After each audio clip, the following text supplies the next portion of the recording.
Welcome, fans, once again to That Was Two with Brad Livingston. Today with me, a bit of a legend. I like to call him a legend.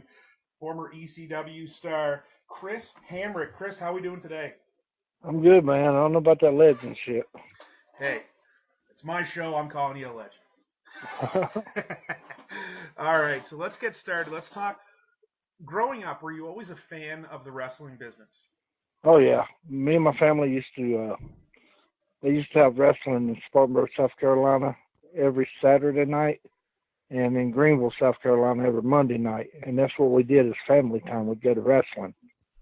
Matter of fact, we went so much I could meet Ric Flair at his car and carry his bag to the building for him. So when did you decide that you wanted to be a part of the business? God, I don't know, maybe when I was 7 years old. And so where did you get your initial training from? Well, for my 9th birthday, came home, there was a pile of lumber in the yard. My dad's like, guess what this is, and you can have it. And I went, I don't have a damn clue. Went to school the next day, came home, and 16 by 16 wrestling ring setting up in my front yard. Oh, wow. That's a wicked birthday present. Yeah, that's wasn't bad. So I know that things were different back then, but in terms of getting your training, did you go to a training school, or was it just learning as you kind of went? I just self-taught myself. I could usually see something done on wrestling, and I could go out in the ring and do it. I remember seeing Brian Pillman. He's probably the first one I ever saw do a springboard. Yep. And I went out and tried it and fell on my face, got up and tried it again and did it. And I was like, wow, pretty cool. Who gave you your first match? Where was your first match? Yeah, my first match was actually for my dad. My dad and another guy, Jay Eagle, used to run shows together. Okay. I was 15 years old. They told me that I was going to be heel. And I was like, shit, I'm going to run my mouth the whole time because I was a big Flair mark, and that's what he did. Yeah. And they had to push me out the door. I didn't say shit during my match, and didn't say shit on the way back, and I was scared to death. Was PWF out of North Carolina, was that one of your first mainstays in terms of a company? Yeah, actually it was. I did my match. A week later, the guy with Jay Eagle, we went to Oklahoma for a week. And then when I came back, I ran into Stallion and George somewhere, and they asked me if I want to come work for him. I'm like, yeah. And it was cool. I mean, wasn't getting rich by no means, but he was every Friday and Saturday. And then, like, the furthest one from my house was like an hour drive. So you went from there, and you started appearing on Raw, Superstars, Wrestling Challenge for WWE. How did that come about, and can you tell us a little bit about that? Well, they would call Stallion and tell him to bring 14 guys up to do the TV tapings. Back then, we would do 3 nights. Monday night was 1 hour was live, 1 hour was taped. Then they had like the Superstar show and something else. So we would get 3 nights out of the deal. Man, it was funny. I went up there. The first match was against Tatanka, and he's walking around talking about it. He had like a 6-man or 8-man or something that night. And he comes up to me. He's like, "Hey man, just think of what you want to do and let me know in the match." So I pretty much called like the beginning of the match, and it was pretty cool. Wow. Was that, during that time, was that where, I guess, like, mainstream fans found out about the Chris Hamrick bump? Yeah. Well, I'll tell you a story about that. Yes. I did the bump, and they showed it again in slow motion. And Vince McMahon told me in the back, he said, "We've never done that before." And then, like 2 months later, they came out with double feature. Oh wow! So for the people that are listening that don't know what the Chris Hamrick bump is, can you kind of walk us through it, because it looks like it hurts a lot. You know what? The surprising thing about it is I never got hurt doing that bump. Really? Really, never got hurt doing it. I don't know if you've seen any of my ECW stuff, but I used to do like a stupid front flip off the apron to the floor. Yep. That was another one. I used to shoot the guy in the corner and go for a steam splash, and he'd move, and I would go over the turnbuckle pole and everything to the floor. Yeah, I was just stupid back then. But yeah, the bump is like I'll usually have the guy laying on the second rope, and I'll run and hit the ropes like I'm gonna jump on his back. He'll move, and I'll dive straight through the second and top rope feet first, and land on my back on the floor. Ooh. And did that start with your time in WWE, or were you doing that well before that? Well, I did it by accident the first time. I overshot the guy, and I landed on the floor, and everybody went quiet, and I'm landing on the floor like, shit, I can still move. I might be onto something here. But then getting up the nerve to do it the second time. But after that, I do it all the time. Smoky Mountain Wrestling kind of became another place that you were working for. Can you tell us about what it was like working for Smoky Mountain? Well, it was fun. I mean, I don't know. At the time, I just really didn't take it serious about, being a wrestler. I just did it for fun. Mainly, I was just a fucking job guy up there. But when I did bump with the 1-2-3 Kid the second night I was in WWF, Cornette came up to me. He's like, "Where do you live?" And I told him, he's like, "Well, that's not far from my tapings." He goes, "You can do the bump for me on my TV." And I went, "Sure, call me." And then he called me like a couple of days later, and he filled me bullshit. Everybody in New York saw the bump. I saw so much more and blah, blah. And, I just pretty much was a job guy. And then ECW, you were there for a while.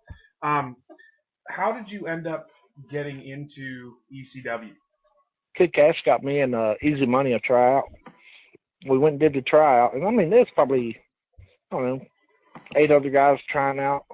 And, I mean, it was kind of intimidating because you got all the ECW boys sitting around ringside watching you. And the first 2 guys got in there were just shits. And Sandman was like, "Yo, get the fuck out of the ring." That made me like 10 times more nervous. But we did a spot to where we ended up squaring off. And we squared off, the boys popped. I went, "Oh, shit, we got them now." So then we come back, and Cash goes, "Man, y'all got to do your match again. Dreamer just got here, and he's agreed to watch only you two." And he's like, "All right." So we did pretty much basically the same match. Well, after that, we went back, got dressed, and just hanging out. And Tommy Dreamer comes up on the stage. He goes, "All right, first match is Chili Willie and Kid Cash against Cash's 2 boys." And at first, it went over my head, and I went, "Wait, we're your boys, right, Cash?" He goes, "Yeah." I went, "We're working tonight?" He goes, "Yeah." And I went, "Holy shit." And the cool thing, I'll tell you about the cool thing about Cash is, he had a job there. Chili had a job there, and we was talking about, during the heat or whatever. I said, "Hey, can I get on Jason's shoulders when he sits on top rope and do a leg drop for the heat?" He's like, "Look," he said, "y'all go out there and do your shit and get over and get a job." He said, "Me and Chili's already got jobs, so y'all go get you one." That's fantastic. I know that there was some heat with Easy Money between you and Easy Money. Can you talk about that? Yeah, it was done. I mean, I just told you Cash got us our tryout, right? He was right. The main reason we were there, and we're the only 2 that he did it for. And then when Jason started WCW, Cash had a tryout. And Jason had the big rubber band stretch things that people work out with. Of course, I don't know anything about that. I don't work out. I tried lifting weights once. They were heavy and blew me up, and I figured it can't be no good for me. So Cash asked, he was a dark match, and Jason was on into whatever the fucking show was. Yeah. And Cash said, "Hey, man, can I borrow your bands to get warmed up?" He goes, "I don't know. I just bought them, and they're new." And Cash like, "Motherfucker, I got you your job in ECW." And Jason's reply was, "Yeah, but we're not there anymore." Oh, wow. Yeah, that's totally fucked up. What was it that made ECW, not the product that we saw on TV, but all I've heard about ECW was the locker room and like family. What was it that made it so that everybody was kind of on the same page and just fired up to be a part of ECW? And it was. I mean, ECW, by far the best locker room that I've ever been in. Nobody was there to try to get your spot. Nobody was there to cut your throat or talk shit about you behind your back. Everybody, it was a family thing. I mean, it really was. To tell you how much of a family thing it was. See, I pretty much knew guys from, doing the jobs in WWF and all that. Well, Easy didn't know anybody, and he's kind of shy, so he wouldn't shake their hand. And 2 weeks after we started, Chili Willie comes up and goes, "Hey, boy, your boy's got heat." And I went, "For what?" And he said, "Because he don't shake hands." So we hug and shake hands because that's what family does. I'm like, okay, well, I'll smarten them up. So, I mean, if they take it that serious, That's got to say something, you know? So you're with ECW, guilty as charged, the pay-per-view. Did you know, like, was the writing on the wall that this was it, or did you think, or did anybody even realize that, we're pretty much done here?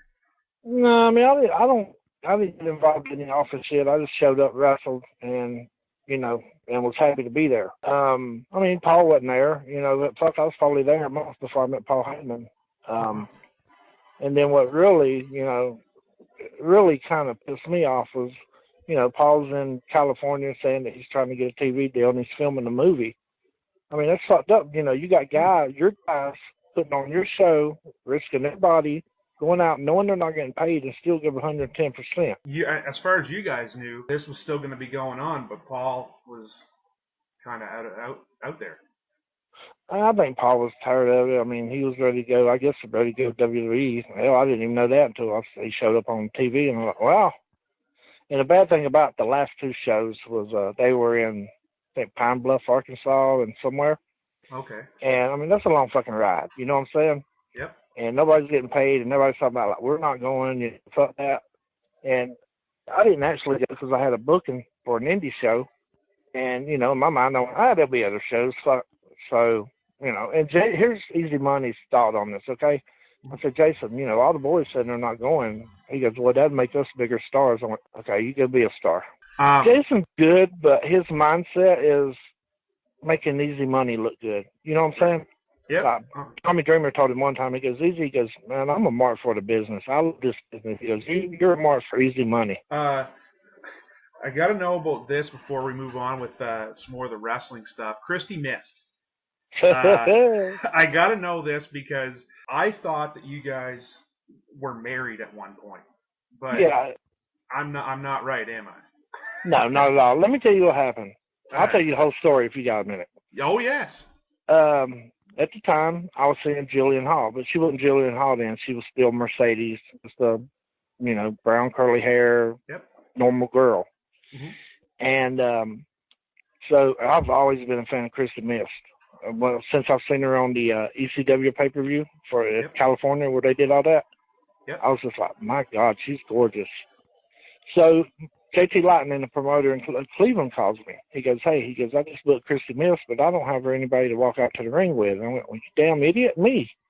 He goes, are you sure? And I'm like, yeah. He said, okay, I'll do it. So then, like 2 days later, Jillian calls me, and she's like, oh, I see a porn star's walking you to the ring. And I'm like, yeah, I don't know why he booked that. I'll see if I can get it changed. Yeah, he should know better than that, knowing damn well I wasn't. So, long story short, we hung out after the show, and JT Lightning said, well, Kristi's wanting to hang out. What are you going to do? I think I lived in Connecticut at that time. It was like a 9-hour drive or something like that. I'm going home. No disrespect to Kristi, but I'm going home. So he comes in like 30 minutes later, and he goes, hey, man, it's snowing like hell outside. I'm like, okay, good one, JT, good one. I lived outside and it's snowing. To me, that's God's way of telling me to stay. Yep. So Kristi goes, well, what are you going to do? You can't drive in this. So just stay with me in my room. I'm like, okay. She was supposed to fly out at noon the next day. Well, we probably didn't go to bed until like 7:30 that morning. We woke up around 2 o'clock in the afternoon. I'm like, well, you missed your flight. What are you going to do now? I said, I always stayed hang out. She goes, okay. So she ended up staying another 2 weeks. So the night that we were leaving, we got the matching tattoos and all that shit. Yeah. Well, she had to fly out of Cleveland because she flew into Cleveland. So we stayed at a friend's house, and she's like, let's play a trick on him. Okay, just follow my lead. So I'm telling him, I'm like, look, dude, I got something to tell you, but you cannot tell anybody. He goes, man, I won't tell anybody. I'm like, no, I'm serious. You can't fucking tell anybody. Man, I won't tell anybody. So, well, we got married, and instead of rings, we got matching tattoos. But don't tell anybody. The next day, that shit was on the internet. I went, thanks for not telling nobody. Yeah, I totally had bought into that. I totally thought you guys had gotten married. That's hilarious. What did Jillian say about all that? Oh, well, 2 weeks later when I called her, she's like, I can read the internet, you fucker. And I didn't have a signal and I couldn't call you. I'm sorry. She knew. Well, I mean, at the time, she was married anyway. You know what I'm saying? Yeah. So, I'm sorry. Yeah. Oops. My bad. Yeah. So ECW had shut down, and October 2001, you had a match in Alaska where you teamed up with Julio De Niro against Hacksaw Jim Duggan and Road Warrior Animal. How did that match come about, and what was it like working up in Alaska? Because that's not really, you don't see many matches occurring up in Alaska. Right. It was cool. Stephen D'Angelo set it up, and I mean, it was good. It was a good show. Funny thing is, that everything closes at 9 o'clock. So once we wrestled, we couldn't get no food anywhere, and everybody's talking about how hungry they are and all that. Well, as soon as we walk into the motel, a lot of guy comes in with a pizza delivery guy comes in, and so Brian Christopher goes, "Hey man, is that the pizza I ordered?" He goes, "Is your name so-so?" Yes, it is. And he paid for the pizza and left.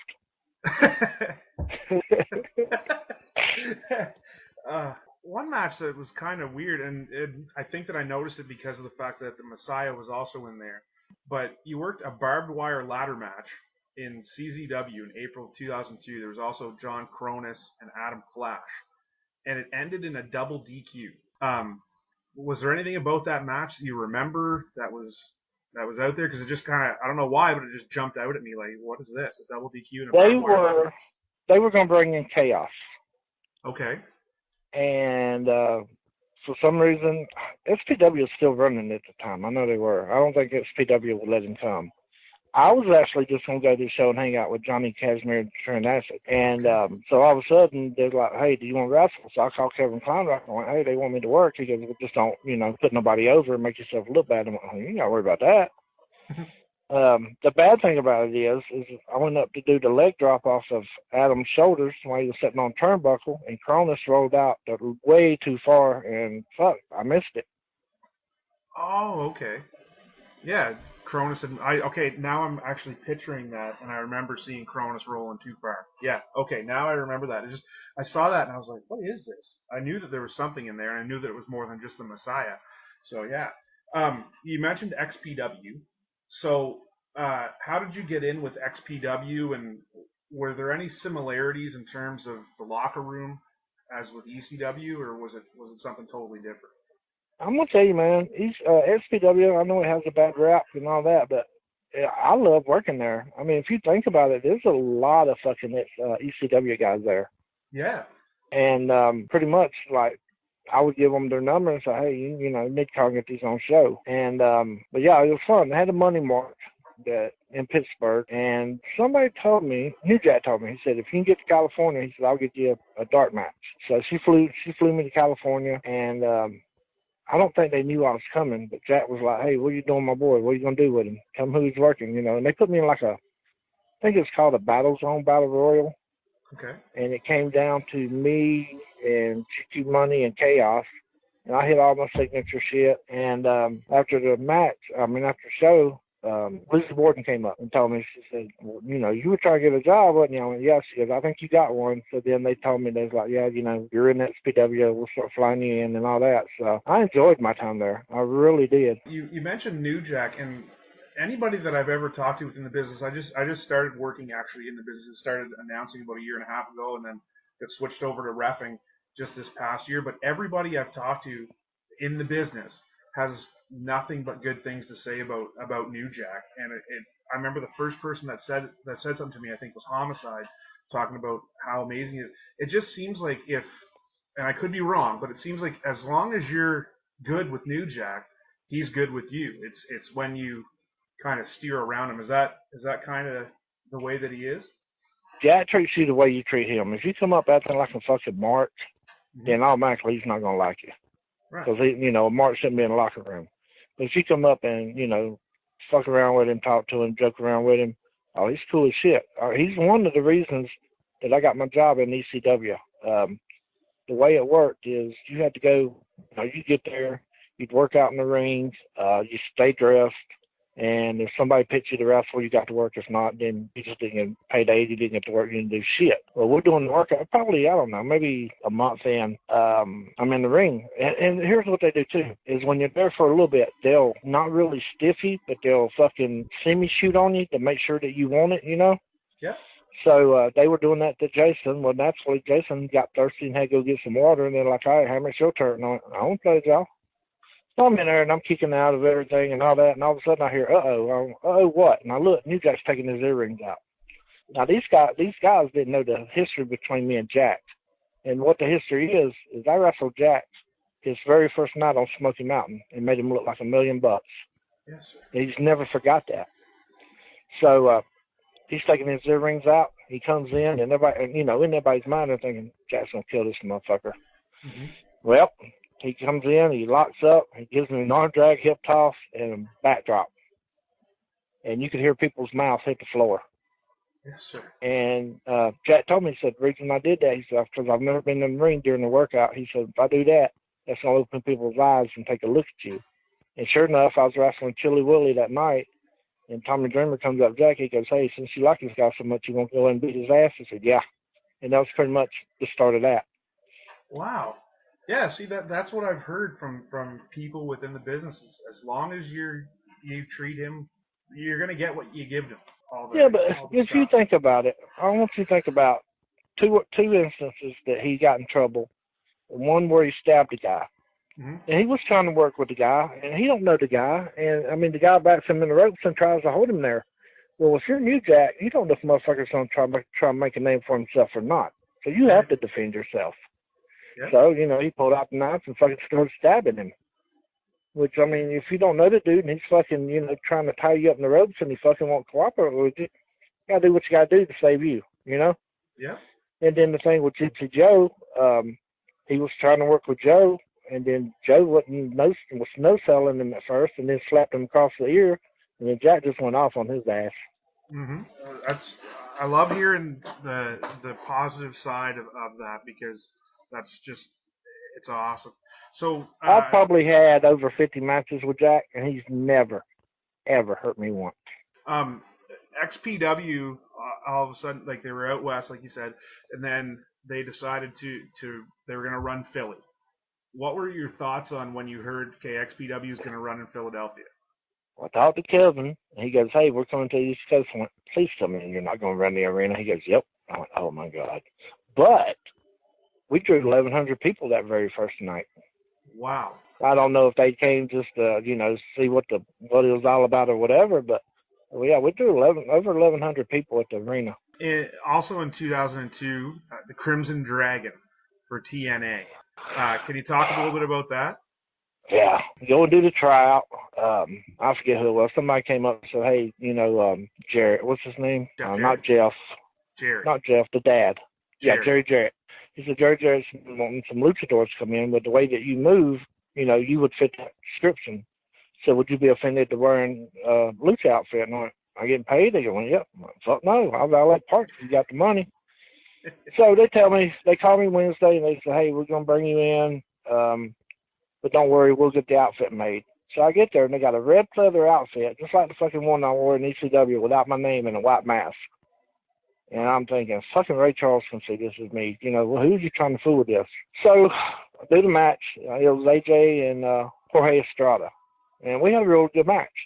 And they was going to bring me in the next week. But when they did that, I called Michael from High Spots and asked him to get me a lucha outfit. Because, if I was going to do it, I didn't want to look like a fucking light bulb. And so actually Ron Killings brought it to him when he came to the show. And I wrestled Sonny Siaki, put him over like $1 million, and then never fucking used me again. 2003, you actually made your way over into England. How did that come about, and are there any memories that stick out for you in your time over there? Yeah, I think it was like a 10-day tour. Here's the thing about this. That was right when the XPW was closing. I called Kevin Kleinrock, and he said, man, he goes, I know it's a 10-day tour. He goes, but we have you and Tracy. They had a show in Pittsburgh, I think, a week later. He said, we have you and Tracy going over for the straps, so we need you there. And I went, okay. So I actually gave Chris Chetty the booking.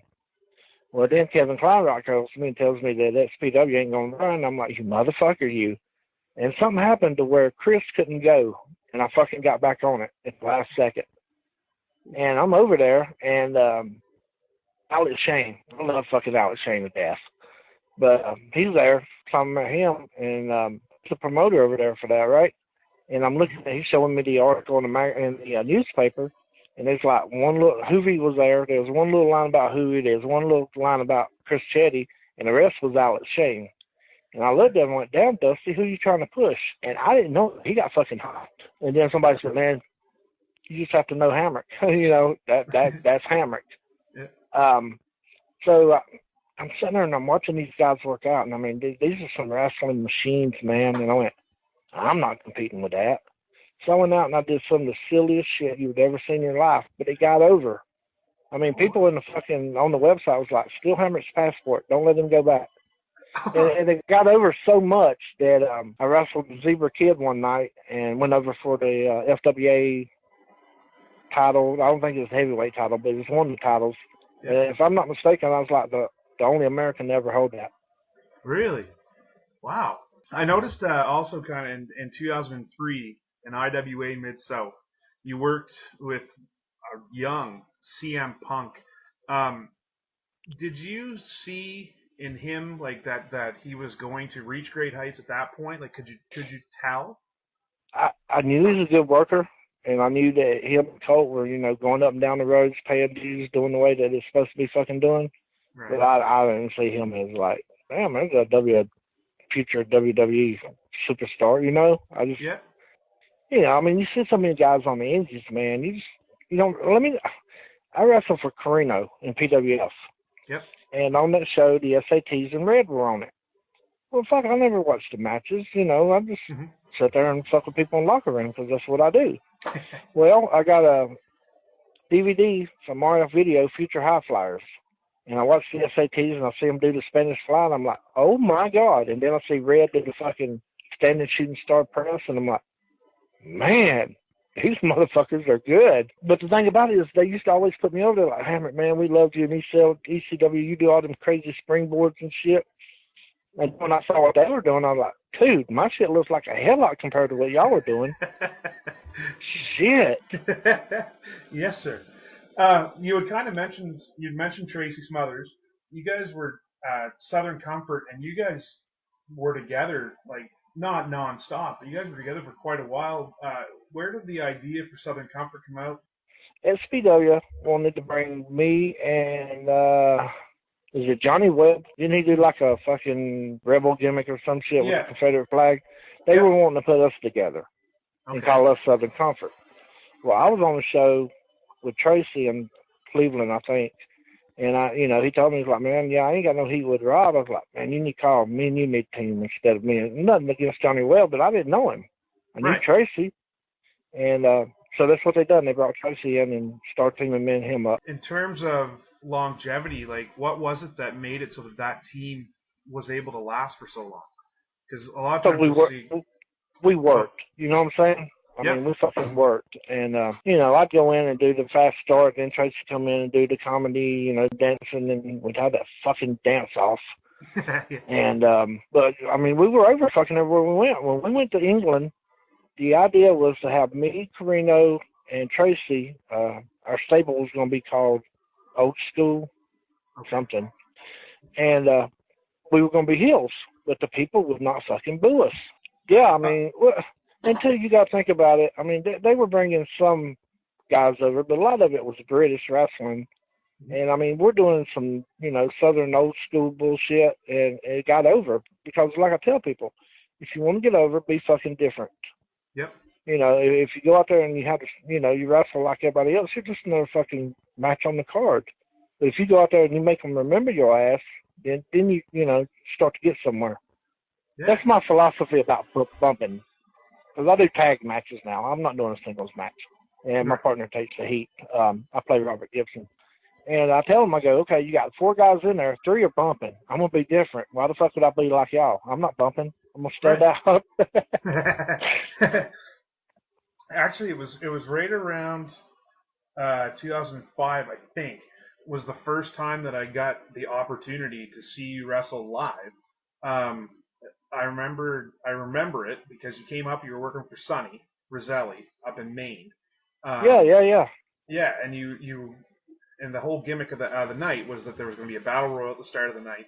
and the winner of that got a chance to face you, and it ended up being Cameron Matthews that you faced that night. And I still remember seeing that you were going to be there, and I was like, I can't not go. Like, I have to go and see Chris Hamrick just because of the stuff that you did in ECW, and like you said, like it just made you stand out. But do you remember much about coming up here up to Maine? The very first time they brought me up there, I think Sonny called me, and he wanted me to come up there and just stretch the shit out of Mark Moment. Okay, they had heat over something. So I was like, okay, I'm there, and I pretty much did it. Yeah. And the cool thing about it was, see, my mom and stepdad live in Maine now. Oh. So they would fly me up. I'd stay with them because they wouldn't have to they wouldn't have to pay a hotel room. And then they'd give me like a seminar. So I'd wrestle for them one night, do the seminar next, and then wrestle for them the next night. So I got bookings, but then I got to hang out with my mom and my stepdad too. So that was pretty cool. That's wicked. And I'm thinking that's how you came to meet Devin Chittick. He wrestled under X-Ray Kyle Cruz. But I noticed that you came up because I live in New Brunswick in the Maritimes in Canada, and you came and did like a relatively lengthy tour for Chittick with MSW. Do you have any memories of that and kind of what it was like coming up here to the Maritimes and working? Like it was a pretty lengthy tour. Yeah, I want to say that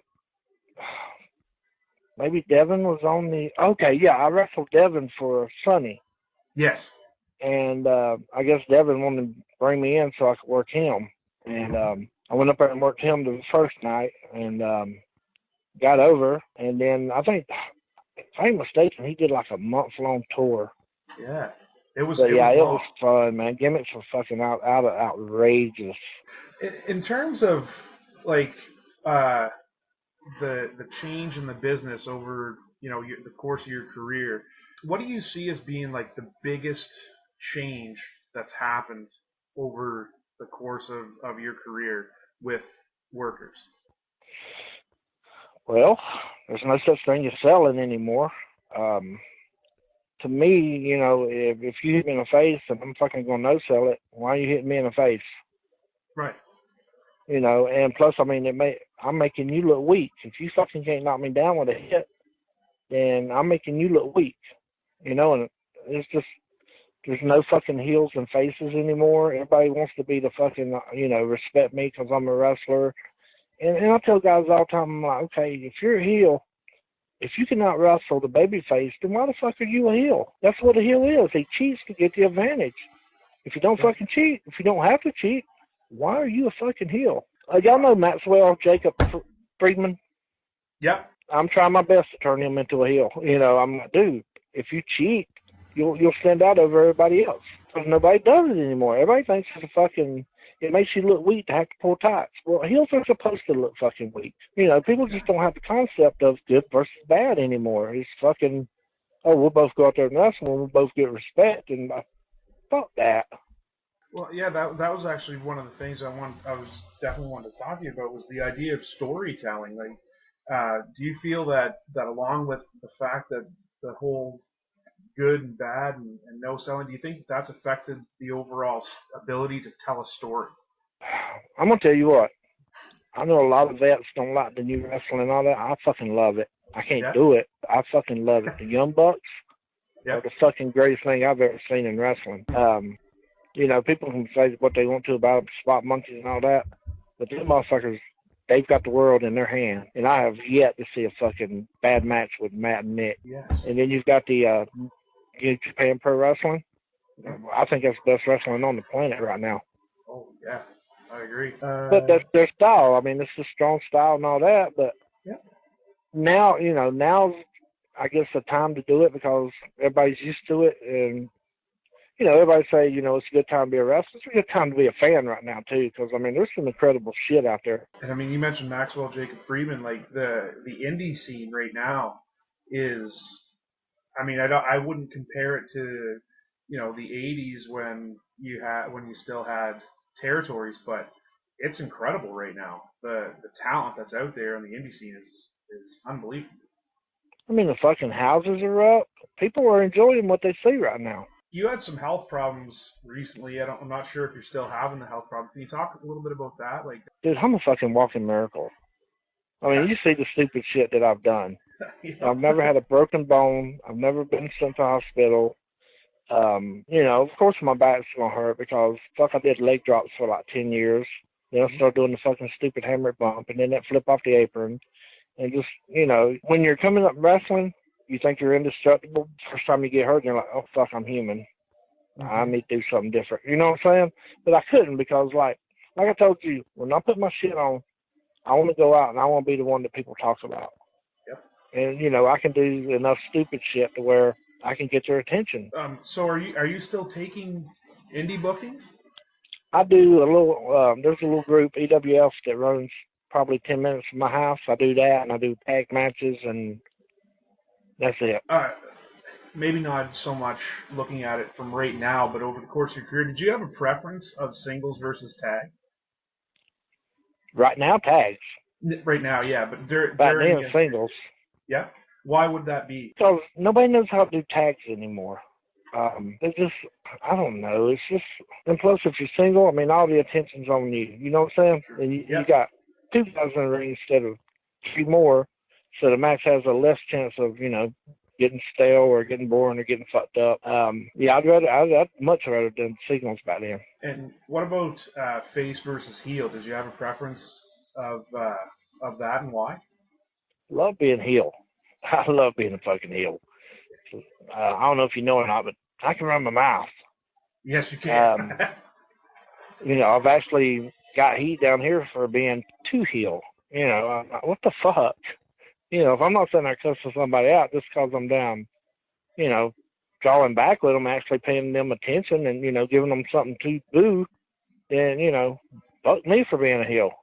Yeah. In terms of your goals for 2018, do you have anything that you want to accomplish in 2018 in terms of wrestling, or are you ready to be the teacher? You can't teach people who don't want to be taught.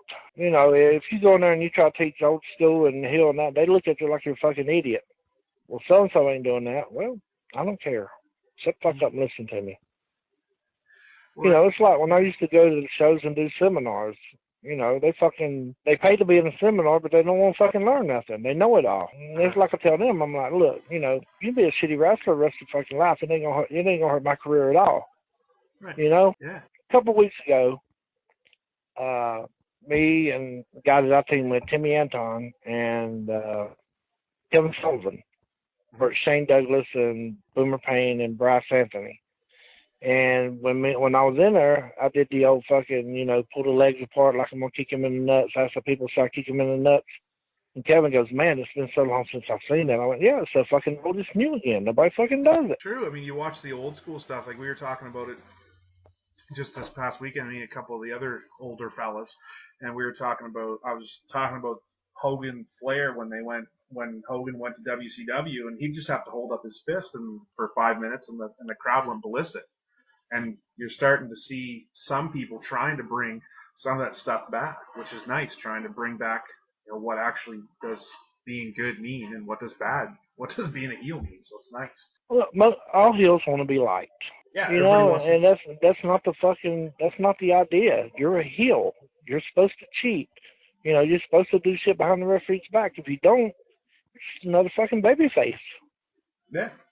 Everybody wants to be the cool, tough heel, which, Stone Cold made a living out of it, but everybody can't be Stone Cold. I blame that fucking ECW bullshit on this. So, up there, really, we were known as heels, but the people respected you if you could work. Yep. It ain't like we got out there and raised our fucking hands, try to get people behind us. But if you do something cool, they'd pop. Right. And that was pretty cool, but, we still cheated. That's just one of the parts that I find is so lost. It's unfortunate. So if somebody was interested in bringing you in to do a seminar, bringing you in to work a tag match, how would they go about doing that? Contact me. I'm on Facebook under Chris Hamrick. But yeah, I'd love to do seminars. I love to, try to fucking teach these guys some things. I don't know if you've ever seen, and it's nothing special, but it's what I was telling you about spinning out. Yeah, I get up more heights and I get higher and it looks better and you get just attention with just a fucking arm drag. If everybody else is going to the fucking side and taking those shitty fucking bumps, if you go out there and do it better, then that's gonna get you noticed. Yeah. Actually, in February, Sonny's bringing Shane Douglas in to run a seminar. He's gonna. And people should go. Seminars, fuck, I wish I had them when I was growing up. They've got to know something. They've been there. They've done it. You know what I'm saying? Yeah. The thing, I don't know Sammy Callahan, but I respected him even before, he blew up big. Yep. But it just amazed me because everybody that fucking RF Video would bring in to do a seminar, Sammy was there, front row. Every one of them that I saw, he was there. Wow. And I don't care, I don't care if it's Brutus Beefcake giving one. If you learn one thing, it's worth it. That's one of the things that we talk about in terms of, that you see with training too, is guys. The guy I just interviewed, his name's Anthony Green, young fellow. I don't know if you would know him, but he was saying that his thing that he suggests is don't cheat yourself just because it's cheap. Right. And the thing that gets me is these guys that run schools that have never been anywhere, done anything, how the fuck are they going to teach you if they couldn't get there? Exactly. You know what I'm saying? Yeah. If you're going to spend your money, make it at least fucking worth it to where you're going to learn something that somebody that's fucking done it and been there. Right. Yeah, exactly. I'm sorry, but if, Harry Dick fucking runs a school and he happens to run it for $50 a fucking month, well, if you've never heard of Harry Dick, how the fuck's he going to make you get where he couldn't get? I love that answer. Well, I can't thank you enough, Chris, for taking the time to sit down with me. I mean, it just, your knowledge and where you've been and listening to you talk is just, it's so much fun. I can't thank you enough. Well, thank you. It was fun talking. It was great. Thanks a lot. This is Brad Livingston for That Was Two with Chris Hamrick.